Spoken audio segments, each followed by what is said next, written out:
जैसे ही Covid RTPCR positive होता है, हम वो एक तरह से वार्निंग है आने वाले साइक्लोन की। 5 दिन बाद साइक्लोन आने वाला है, तो आपके पास 5 दिन का टाइम है बहुत से प्रिवेंटिव मेजर लेने का।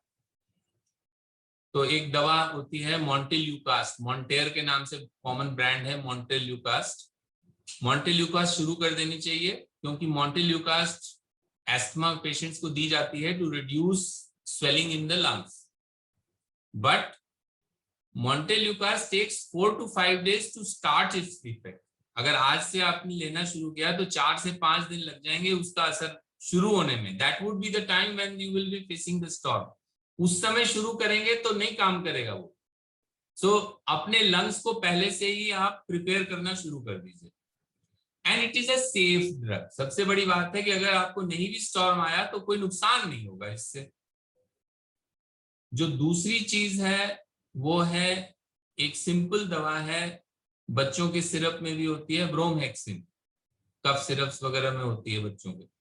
ब्रोमहेक्सिन की टैबलेट आती है 8 मिलीग्राम की, वो सुबह शाम लेना शुरू कर दीजिए। उसका भी इफेक्ट बिल्डअप होता है 3 दिन में। तो आप ये 2 दवा लेके अपने लंग्स को पहले से प्रिपेयर करना शुरू कर दिए कि अगर साइटोकाइन स्टॉर्म आएगा तो मैं उसके लिए प्रिपेयर्ड हूं। एंटीवायरल में अभी तक जो हमने क्लिनिकल एक्सपीरियंस में देखा है, बहुत से जो विद्वान है वो बहुत सी बातें कह रहे हैं। मैंने ये देखा है एंटीवायरल जो है, remdesivir is the only antiviral which has some effect, and please don't delay it for too long. जैसे मैंने प्लाज्मा का कहा ना कि 10 दिन हो गए उसके बाद शुरू किया, रे पेशेंट तो डिटोरेट कर गया, आप रेमडेसिविर शुरू करें, तो अभी उस समय अब पछता है क्या हो जो चिड़िया चुग गई खेत, क्योंकि तब तक वायरस तो वैसे ही खत्म हो गया। अब तो उसकी डेड बॉडी को क्लीन कर रहा है साइटोकाइन स्टॉर्म की वजह से। उस समय रेमडेसिविर देने का कोई फायदा नहीं होने वाला। तो रेमडेसिविर आप दे दें उस समय जब आपको लगने लगे कि इस आदमी का दिन प्रतिदिन बुखार भी बढ़ता जा रहा है, इसका वायरल लोड इनिशियली बहुत हाई था, इसका IL-6 बढ़ गया, इसका CRP बढ़ रहा है, मतलब ये he is heading towards cytokine storm in a big way. Reduce the viral load. Live virus needs to be killed. Give remdesivir at that point of time. Don't wait the patient to go on the ventilator or go in high flow oxygen. Give it just.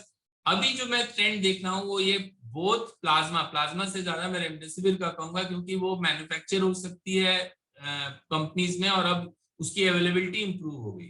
तो don't delay it too much. तो उस stage में आप घर remdesivir के लिए तो आपको हॉस्पिटल में जाना पड़ेगा, लेकिन मॉन्टेयर और ये आप शुरू कर सकते हैं ब्रोमहेक्सिन। और अगर आपको गले में खराश है, खांसी बहुत ज्यादा आ रही है, तो आप साथ में स्टीम इनहेलेशन कर सकते हैं। ये आप शुरू कर दीजिए। You are preparing for the storm as soon as you are on oxygen. जैसे ही आपको लगा कि आपका सैचुरेशन जो है वो 95 से नीचे की तरफ चल चुका है, you should immediately have a source of oxygen. अब अगर मैं बताऊं आइडियल मेडिकल सिचुएशन में that is the time one should get admitted, but अभी सिचुएशन वैसी है नहीं। अभी जो हालात हैं उसमें इस स्टेज पे या तो ऑक्सीजन कंसेंट्रेटर या सिलेंडर अगर किसी कम्युनिटी सेंटर में अवेलेबल हो या किसी सरकारी सेंटर जहां पे कि सिर्फ ऑक्सीजन की व्यवस्था है, तो आप ऑक्सीजन शुरू कर दीजिए। और जैसे ही in the meanwhile start searching for the bed in a tertiary care hospital. As soon as you reach 92 with oxygen, if you are 92, then immediately shift to a hospital.